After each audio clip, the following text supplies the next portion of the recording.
La fe nace de la escucha.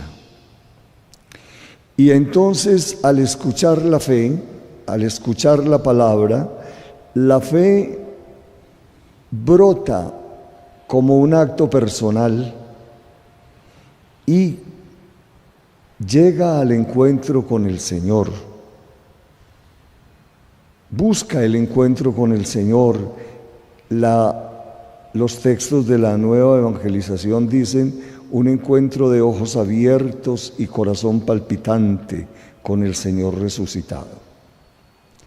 Mientras ese encuentro con el Señor no se dé, pues nos mantenemos en la primigenia de la fe, en la escucha, pero no hay transformación, no hay vida nueva, porque la vida nueva nace del encuentro personal con el Señor que transforma la vida del ser humano.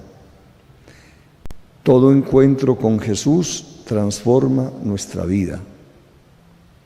El encuentro con el Señor no es un encuentro casual.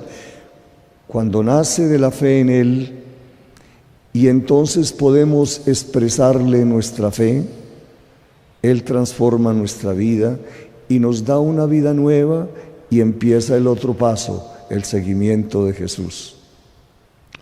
Lo siguió por el camino y viendo lo que había acontecido, la gente daba gloria a Dios.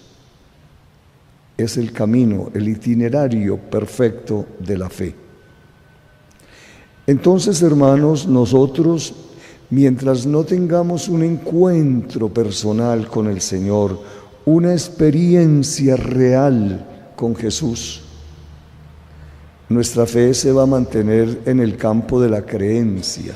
Creemos en Jesús, creemos en la iglesia, creemos en los sacramentos, creemos, pero no hemos tenido ese encuentro transformador que de tal manera cambia nuestra vida que nos lleva a asumir la vida de Cristo y a poder meterlo en nuestra vida de una manera tan real que podamos exclamar como Pablo: mi vivir es Cristo.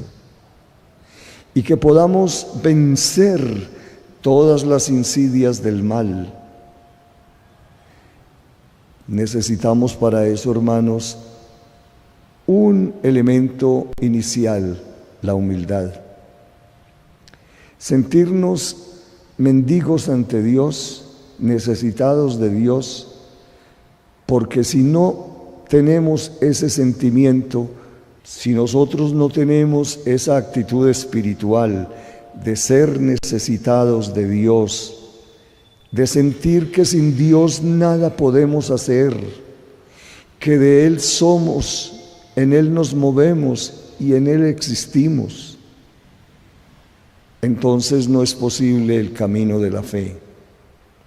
No es posible el encuentro con el Señor, no es posible una vida nueva, no es posible el seguimiento, porque estamos pagados de nosotros mismos, y al estar pagados de nosotros mismos, como lo está el mundo de hoy en su tecnología y en su ciencia, arrincona a Dios y pretende que nosotros los creyentes arrinconemos nuestra fe y la llevemos simplemente al campo de la meramente privado. Bartimeo no dejó que nada lo callara y gritó con más fuerza. Casi que podríamos decirle: gracias, hermano, por tu testimonio. Gracias, hermano ciego, porque nos das a nosotros la oportunidad de entender nuestra propia realidad y de necesitar de Dios, como tú nos lo enseñas.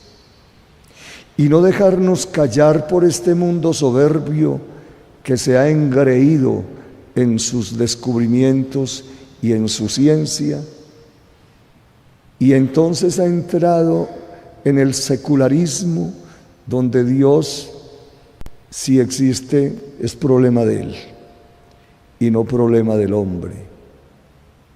Y entonces Descartando a Dios de la vida, el hombre se sumerge en el sinsentido total y todo lo que tiene y todo lo que ha descubierto, ¿para qué? ¿Podrá ganar la inmortalidad? Morirá privado de la felicidad que solo se encuentra en Dios. Este texto, hermanos, es pues un llamamiento a revisar nuestra fe, nuestra actitud ante Dios, nuestra actitud ante la vida y nuestra actitud ante este mundo. Escuchemos la palabra de Dios y en esa escucha encontraremos el paso del Señor por nuestras vidas. Y entonces gritemos con el mismo grito del corazón del ciego: Jesús, Hijo de David, ten compasión de nosotros. Porque el mundo necesita de Dios. Este mundo que camina hacia su propia destrucción por el odio y la violencia, por las guerras y las discordias, necesita de Dios para poder entrar por el camino de la serenidad y de la paz. Esa paz que solo el Señor nos puede dar. Esa paz que comienza en el corazón del creyente que sabe que Dios es el sentido de su vida y que todo hombre es mi hermano y por eso estoy llamado a amarlo con el mismo amor con que yo soy amado por el Padre común.